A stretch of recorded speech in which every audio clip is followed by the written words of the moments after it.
semua, hari ini kita akan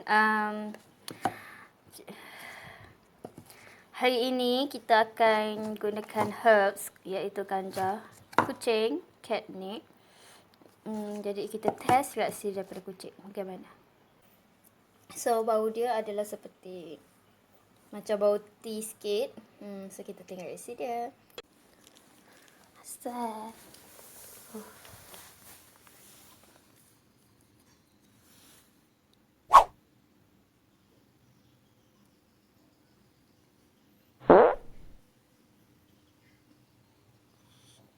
Ganja kucing. Ganja?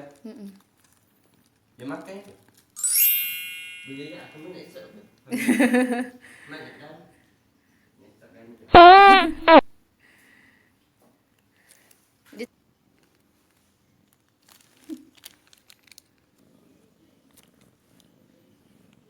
Kita tengok macam tu je.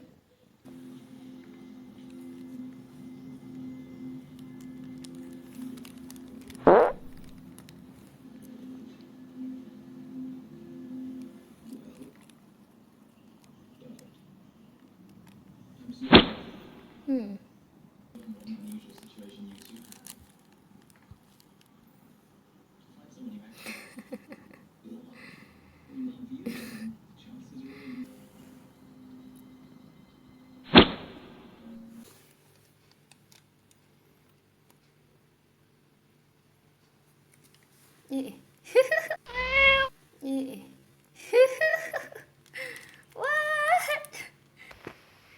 Mak, sini.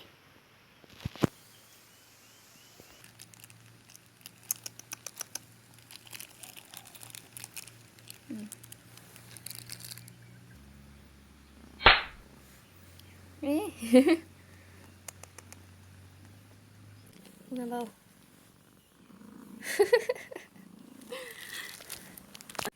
Jadi kita tahulah yang catnip ni tidak berjaya menarik perhatian kucing. Adakah berbaloi membeli catnip ni? Rasanya tak.